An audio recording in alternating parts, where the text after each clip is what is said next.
सबको मेरा नमस्कार। दिल्ली सरकार का हमारा एक थिंक टैंक है जिसका नाम है डायलॉग एंड डेवलपमेंट कमीशन। ये एक नया प्रयोग हमने अपनी सरकार में किया था। अक्सर सरकार चलाते टाइम हम लोग देखते हैं जितने भी ऑफिसर्स होते हैं, जितने भी मंत्री होते हैं, वो रोज़मर्रा की ज़िंदगी में, रोज़मर्रा के कामों में इतने ज़्यादा मशगूल होते हैं कि अगर कोई नई योजना लेके आनी हो तो उसके बारे में उस पर पूरी रिसर्च करके, लोगों से बात करके, एक्सपर्ट से बात करके उस योजना को डिज़ाइन करने का अक्सर किसी के पास टाइम नहीं होता। इसी वजह से अधकच्ची योजनाएं बनाई जाती हैं सरकारों में, अधकच्ची योजनाएं लागू करते हैं और फिर वो योजनाएं फेल हो जाती हैं। उस कमी को पूरा करने के लिए हमने ये एक्सपेरिमेंट शुरू किया था।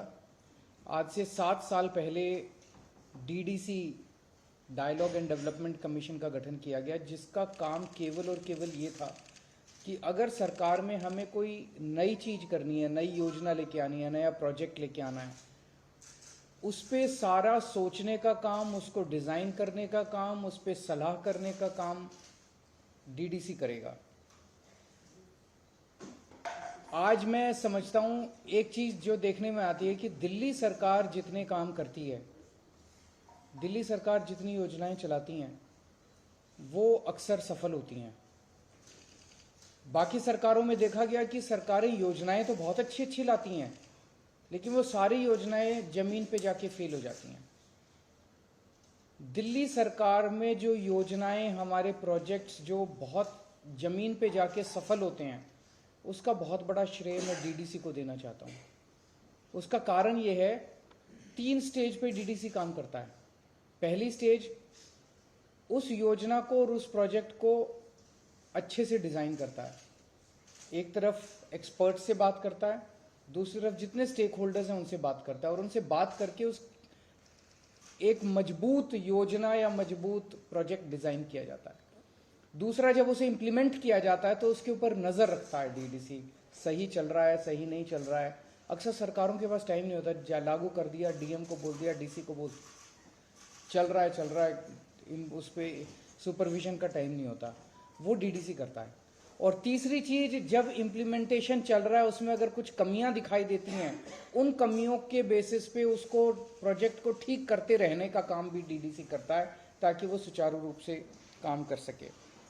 मैं आपको कुछ एक, वैसे तो आज हम रिलीज़ कर रहे हैं, 7 साल डीडीसी के पूरे हुए हैं और 7 सालों में 70 से ज़्यादा बड़े बड़े प्रोजेक्ट्स इन्होंने लागू किए, लेकिन मैं आपको एक उदाहरण के तौर पे कुछ एक जो इम्पोर्टेंट प्रोजेक्ट्स थे वो देना चाहता हूँ। जैसे कोरोना का टाइम हुआ, कोरोना के टाइम पे डीडीसी ने बहुत शानदार काम किया। मैंने जैस्मिन साहब को फ़ोन किया, जैस्मिन डीडीसी के वाइस चेयरमैन है। मैंने डीडीसी जैस्मिन को फ़ोन किया कि एक तरफ तो मजदूर लोग, बच्चे, युवा बेरोज़गार घूम रहे हैं, उनके पास रोज़गार नहीं है, और दूसरी तरफ बहुत सारी फैक्ट्रियां ऐसी हैं, बहुत सारे इस्टेब्लिशमेंट्स ऐसे हैं जो कि बंद हो रहे हैं क्योंकि उनके पास काम करने वाले नहीं हैं, वो रोज़गार देना चाहते हैं। तो इन दोनों की मैच मेकिंग कैसे की जाए, इस पे डीडीसी ने काम करके एक शानदार रोज़गार पोर्टल का तैयार किया और उस रोज़गार पोर्टल के ज़रिए 10 लाख से भी ज़्यादा, बहुत से भी कहीं ज़्यादा नौकरियां तैयार हुई। खूब सारे युवाओं को नौकरियां मिली और नौकरी देने वाले और नौकरी लेने वाले, इनका संगम जो है डीडीसी ने कराया। इसके बाद हमने कोरोना के टाइम में एक स्कीम निकाली थी कि कोरोना के टाइम पे लोगों की रोज़गार ख़त्म हो गए थे, घर में खाने को नहीं था, पैसे नहीं थे। सो हम ये चाहते थे कि कोई भी भूख से नहीं मरना चाहिए। तो एक तरफ वो लोग थे जिनको राशन मिल रहा था राशन की दुकानों पे, एक तरफ वो लोग थे जिनके पास राशन कार्ड नहीं था लेकिन गरीब थे, उन तक राशन पहुंचाने के लिए फ्री राशन देने की हमने योजना बनाई। अब इसमें बहुत चैलेंजेस थे। अगर हम कह देते भाई कोई भी जाके फ्री राशन ले लो, तो वहाँ तो भीड़ मच जाती, वहाँ पे तो मारकाट मच जाती, एक एक आदमी 10-10 बार भी ले सकता था। इन चीज़ों को टैकल करने के लिए ई कूपन का सिस्टम इजाद किया गया, जो पूरा डीडीसी ने बनाया और उसको मॉनिटर किया। कोरोना के वक्त में हमने देखा कैट्स की एम्बुलेंस जो थी, एक एक एम्बुलेंस 55 मिनट का उनका, आप अगर फ़ोन करो तो कम से कम 55 मिनट लगते थे उसको पहुंचने में। उसको पूरे को सिस्टम को रीडिज़ाइन किया इन्होंने, नई खूब सारी एम्बुलेंसेज इन्होंने प्रोक्योर की और उस 55 मिनट को ये 18 मिनट पे लेके आए, जो कि बहुत बड़ा योगदान था कोरोना के टाइम पे। आप लोग जानते हो door step delivery of services हमारा फ्लैगशिप प्रोग्राम है, जिसमें आप 1076 पे फ़ोन कीजिए, आपके घर आके काम करके जाती है सरकार। कोई कर्मचारी आपके घर आता है, आपका राशन कार्ड बनाना है, आपका कोई भी कनेक्शन लेना है, बिजली का, पानी का, घर आके करते हैं। ये पूरा का पूरा डिज़ाइन, इसका इम्प्लीमेंटेशन ये सारा डीडीसी ने करवाया। दिल्ली की जो इलेक्ट्रिक व्हीकल पॉलिसी है, जिसकी चारों तरफ दुनिया भर में, केवल देश नहीं दुनिया भर में इतनी तारीफ हो रही है इलेक्ट्रिक व्हीकल पॉलिसी की, ये 1.5 साल तक डीडीसी ने जितने स्टेक होल्डर्स थे, जितने इसमें एक्सपर्ट्स थे, सबके साथ बहुत ज़्यादा रिगरस कंसल्टेशंस की है। ये कंसल्टेशंस नॉर्मल सरकारों के अंदर करना संभव नहीं होता कि अफसर इतने सारे कंसल्टेशंस कर रहे हैं। उन कंसल्टेशंस के बाद एक रॉबस्ट दिल्ली की इलेक्ट्रिक व्हीकल पॉलिसी आई, जो कि बहुत सफल हो रही है। 2 साल के अंदर ही इतने बड़े स्केल के ऊपर व्हीकल्स खरीदे जा रहे हैं। और कल जो हमने एक नया मॉडल, यूनिक मॉडल पे हमने जो ईवी चार्जिंग स्टेशन चालू किया है, इसमें तो गाड़ियां चलाने का, स्कूटर चलाने की कॉस्ट भी बिल्कुल फ्रैक्शन पे आ गई है। 7 पैसे प्रति किलोमीटर पे आप स्कूटर चला सकते हैं, 8 पैसे प्रति किलोमीटर पे ऑटो चलेगा, 33 पैसे प्रति किलोमीटर कार चल सकती है। इस तरह का मॉडल पूरी दुनिया में कहीं नहीं देखा गया है। पूरी दिल्ली के अंदर जो इतना बड़ा नेटवर्क सीसीटीवी कैमरास का, कहा जा रहा है कि पूरी दुनिया में एडवांस्ड कंट्रीज को भी पीछे छोड़ दिया। न्यूयॉर्क, वॉशिंगटन, लंदन, टोक्यो, इनके अंदर भी सीसीटीवी कैमरास का इतना घना नेटवर्क नहीं है जितना दिल्ली के अंदर है। ये भी पूरा डिज़ाइन जो है वो मॉडल इन डीडीसी ने किया था। उसके बाद जितने डार्क स्पॉट्स थे दिल्ली के अंदर, जहाँ पे रात को अंधेरा होता था, वहाँ हम लोग स्ट्रीट लाइट लगाना चाहते थे। कई जगह देखा खंबा लगाने की जगह नहीं है, कई जगह कई सारी दिक्कतें थी।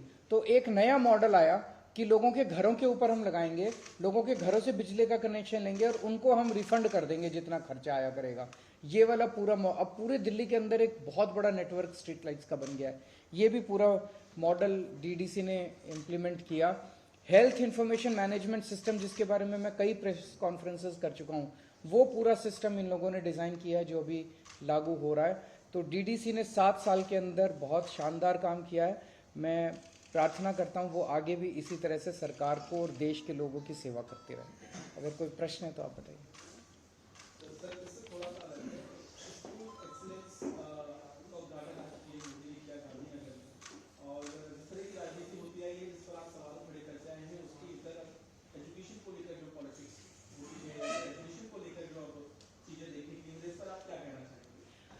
आज मैंने देखा प्रधानमंत्री जी एक स्कूल में गए, वो एक बच्चे के साथ क्लासरूम में बैठे, उन्होंने अपने भाषण में भी शिक्षा के ऊपर और सरकारी स्कूलों की दशा के ऊपर काफ़ी कुछ बोला। मैं बेहद प्रसन्न हूँ कि 75 साल के बाद ही सही, लेकिन सरकारी स्कूलों के, देश के सरकारी स्कूलों की हालत और गरीबों की शिक्षा जो है वो मेन स्ट्रीम राजनीति के अंदर चर्चा का विषय बनी है। मैं आम आदमी पार्टी की ये सबसे बड़ी अभी तक की उपलब्धि मानता हूँ कि आम आदमी पार्टी ने सारी पार्टियों को, सारे नेताओं को शिक्षा और स्कूल के ऊपर बात करने के लिए मजबूर किया है। 27 साल से भाजपा का शासन है गुजरात में, 27 साल से भाजपा सरकारी स्कूल ठीक नहीं कर पाई। दिल्ली के अंदर हमने मात्र 5 साल के अंदर सरकारी स्कूलों को शानदार बना दिया। तो हमें करना आता है और हम भी इसी देश के लोग हैं। तो आज मैं समझता हूं कि प्रधानमंत्री जी ने जो शिक्षा में इंटरेस्ट दिखाया, मैं उनसे हाथ जोड़ के निवेदन करना चाहता हूं कि सर, हमें स्कूल ठीक करने आते हैं, हमारे उपयोग कीजिए। हम अपने आप को ऑफर कर रहे हैं। पूरे देश के सारे स्कूलों को, 10 लाख सरकारी स्कूल हैं पूरे देश में, सारे स्कूलों को मात्र 5 साल के अंदर ठीक किया जा सकता है। हम अलग अलग पार्टियों से हैं, अलग अलग हमारी विचारधारा है, लेकिन हम एक ही देश के लोग हैं। तो मैं उनसे निवेदन करता हूं, हम आपको ऑफर कर रहे हैं, आप हमारा उपयोग कीजिए और मिलके देश के लिए, एक साथ मिलके हम देश के सारे सरकारी स्कूलों को ठीक करते हैं। दो सवाल है आपसे, क्योंकि एक सवाल तो प्रेस कॉन्फ्रेंस से जुड़ा हुआ है कि आपने काम की तारीफ करी और कुछ जैसे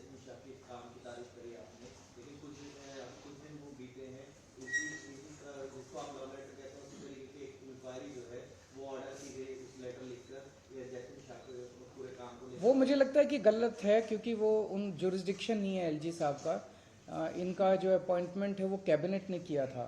सो इनसे इस किस्म के प्रश्न पूछने का अधिकार केवल कैबिनेट को है। सर, एक और सवाल है, अगर आपने आवेदन किया हो तो यूसीसी का उसमें हलफनामा दायर किया है सेंटर ने, यूसीसी सिविल कोड वाले मामले में। अच्छा, मुझे आइडिया नहीं। सर, गुजरात में जिस तरीके से आप कह रहे हैं कि अब शिक्षा की भी बात हो रही है, जो आप चाहते हो रहे हैं, लेकिन मनीष सिसोदिया वाला मुद्दा भी खूब बीजेपी वहाँ पर उठा रही है। वो कह रही है कि भ्रष्टाचार का मुद्दा दिल्ली में चल रहा है, लेकिन उसकी बात यहाँ पर हो रही है, तो उसको कैसे आप लोग डिबेट कर रहे हैं? ये बीजेपी का दावा है। तो ऊपर से ये भी कहा जा रहा है कि भगत सिंह के नाम को भी आप इस तरीके से इस्तेमाल कर रहे हैं, वो भी गलत तरीका है। इस पर कांग्रेस बीजेपी दोनों ही आरोप लगा रही है। देखो, अंग्रेजों ने देश के ऊपर राज किया इतने साल। वो हमारे देश को अनपढ़ रखना चाहते थे, वो हमारे देश को गरीब रखना चाहते थे, वो हमारे देश को कैद करके गुलामी में रखना चाहते थे। उस वक्त भगत सिंह ने आवाज़ उठाई थी अंग्रेज़ों के अत्याचार के खिलाफ, और उसमें उन्होंने अपना सर्वस्व कुर्बान कर दिया और वो फांसी पे चढ़ गए। हम लोग भगत सिंह के अनुयायी हैं और भगत सिंह के जीवन से प्रेरणा लेते हैं। आज जिस तरह की राजनीति हो गई है, ये लोग जानबूझ के, जितने भ्रष्टाचारी हैं, जितने चोर उचंके लफंगे गुंडे बलात्कारी हैं, वो बचने के लिए इनकी पार्टी में चले जाते हैं, और वो जैसे उनकी पार्टी में जाते हैं उनके खिलाफ सारे केस वापस ले लिए जाते हैं, उनके खिलाफ सारे केस वापस हो जाते हैं। जितने इस देश के अंदर दूसरी पार्टियों में नेता हैं, उसके ऊपर झूठे केस कर करके अपनी पार्टी में उनको शामिल कराते हैं। मनीष सिसोदिया का भी वही केस है। ये पूरा का पूरा मामला कोई शराब घोटाले का मामला नहीं है, ये पूरा का पूरा मामला गुजरात इलेक्शन का मामला है। मनीष जी को कई बार प्रेशराइज किया गया है कि वो अपनी पार्टी छोड़ के, आम आदमी पार्टी छोड़ के उनकी पार्टी में शामिल हो जाएं, तो उनके ऊपर सारे केस वापस ले लिए जाएंगे, उनको दिल्ली का सीएम बना दिया जाएगा, केजरीवाल सरकार को गिरा दिया जाएगा। इसलिए ये सारा काम चल रहा है। अगर मनीष सिसोदिया ने कुछ गड़बड़ की है तो उनके यहाँ रेड में कुछ क्यों नहीं निकला? उनके यहाँ इतनी रेड हो गई, 14 घंटे रेड चली, 9 घंटे उस दिन इन्होंने परसों इंटेरोगेशन किया, 13 घंटे पहले उनके घर में उन्होंने इंटेरोगेशन किया था, उसमें कुछ नहीं निकला, बैंक लॉकर में कुछ नहीं निकला। फिर ये सीबीआई वाले उनके गांव गए, गांव में पता किया भाई कोई जमीन खरीदी हो मनीष सिसोदिया ने, वो कुछ नहीं। उसके पल्ले फक्कड़ आदमी है, उसके पल्ले ढीला है नहीं, कह रहे हैं इतना बड़ा घोटाला किया, घोटाले का पैसा कहाँ है? तो सब कुछ फर्जी है, सब कुछ फर्जी है। केवल और केवल प्रेशर बनाने के लिए मनीष सिसोदिया को, उसको कहा जा रहा है कि देखो सतिंदर जैन पे भी तो कोई केस नहीं है, वो भी तो झूठा केस है, उस पर 6 महीने हो गए जेल में। तो मनीष सिसोदिया जेल जाने से नहीं डरता, सतिंदर जैन जेल जाने से नहीं डरते, इसलिए हम कहते हैं कि ये आज के भगत सिंह हैं। पंजाब में भी वहाँ के राज्यपाल वो भी दखल अंदाजी कर रहे हैं, ये तो सही नहीं है ना, ये तो जनतंत्र के खिलाफ है। राज्यपाल जो बीसीओ को हटाने की बात, ये पहली बार जनतंत्र के अंदर 70 साल में देखा जा रहा है कि किस तरह से उपराज्यपाल और राज्यपाल के जरिए ये लोग चुनी हुई सरकारों के अंदर इस तरह से, तो जनता चुन के आती है, जनता चाहती है भाई ये आदमी मेरा अनुयायी वो करे, मेरा नेता है और ये हमारा सॉल्व करे। ये उसको साइड करके सरकारों को और राज्यपाल के जरिए सरकारें चलाना चाहते हैं। ये तो जनतंत्र के संविधान के खिलाफ है। आप गुजरात हो गए हैं, अभी किस तरीके की प्रधानमंत्री नरेंद्र मोदी भी लगातार कैंपेन कर रहे हैं और आज भी उन्होंने बहुत सारी घोषणाएं की हैं, उन घोषणाओं को किस तरीके से देखते हैं? क्योंकि सीएनजी, मैं तो देखो बार बार गुजरात के लोगों को एक ही बात बोल रहा हूँ, ये लोग जाते हैं कहते हैं हमने 30,000 करोड़ का पैकेज दिया, 30,000 करोड़ का पैकेज दिया। मेरे पास 30,000 करोड़ का पैकेज नहीं है देने के लिए, पर मैं गुजरात की जनता को इतना कह सकता हूँ कि आपके हर गुजरात के परिवार को, हर गुजरात के घर को महीने में मैं 30,000 रुपये का फ़ायदा जरूर करा दूंगा। इस 30,000 करोड़ का तो जनता को पता नहीं क्या फ़ायदा होगा, ठेकेदारों को खूब फ़ायदा होगा, ठेकेदार ऐश करेंगे, अफसर ऐश करेंगे, मंत्री ऐश करेंगे। 30,000 करोड़, 60,000 करोड़, उससे मंत्रियों को खूब ऐश होती है, ठेकेदारों की ऐश होती है। मैं हर परिवार का 30-30 हज़ार रुपये का फ़ायदा करा दूंगा, सबकी बिजली मुफ्त कर दूंगा, सबके बच्चों के लिए शानदार स्कूल बना दूंगा, अच्छी शिक्षा मिलेगी, फ्री शिक्षा मिलेगी, अच्छा सबके लिए दवाइयाँ इलाज फ्री कर दूंगा, हर महिला के अकाउंट में 1,000 रुपये डाल दूंगा, सबको मुफ्त में तीर्थ यात्रा करा दूंगा, हर परिवार का ख्याल रखूंगा मैं। नॉन गांधीयन प्रेसिडेंट मिला है, किस तरह से देखते हैं इस घटना? बधाई हो खड़गे साहब को, और मैं उम्मीद करता हूं कि वो अपनी पार्टी को अच्छे से चलाएंगे। सर, वार्डों का परिसीमन हो चुका है, एमसीडी चुनाव नजदीक है, किस तरह से आप देखते हो पार्टी की क्या कुछ तैयारी? आम आदमी पार्टी जीतेगी, भारी बहुमत से जीतेगी। इन्होंने जब हमारे पंजाब के चुनाव के बाद चुनाव होने थे एमसीडी के, तो उस टाइम इनको लग रहा था कि ये वाइप आउट हो जाएंगे, इसलिए इन्होंने ये सारी नौटंकी की। आखिरी मोमेंट पे चुनाव कमिश्नर को इन्होंने चुनाव का ऐलान करने से रोका, फिर ये बिल लेके आए, तीनों एमसीडी को एक कर दिया। अब ये वार्ड परिसीमन जो किया है ये भी बिल्कुल गड़बड़ किया है। बता रहे हैं कि एक वार्ड में 90,000 लोग, एक वार्ड में 30,000 लोग, और पहले जहां बराबर बराबर भी थे वो भी जो मर्जी कर लें, ये जो मर्जी कर लें।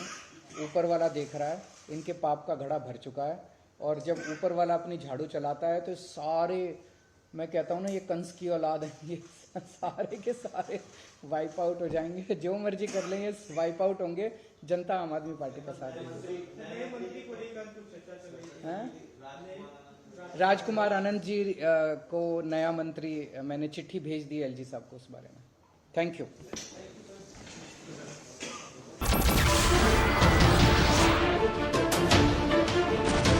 नमस्कार, मैं हूं संदीप चौधरी। अगर आपको ये वीडियो पसंद आया हो तो इसे लाइक और शेयर जरूर करें, और हाँ, हमें सब्सक्राइब और फॉलो करना ना भूलें, ताकि आप देश और दुनिया की कोई खबर मिस ना करें। तो जुड़िए हमारे साथ और देखते रहिए News 24।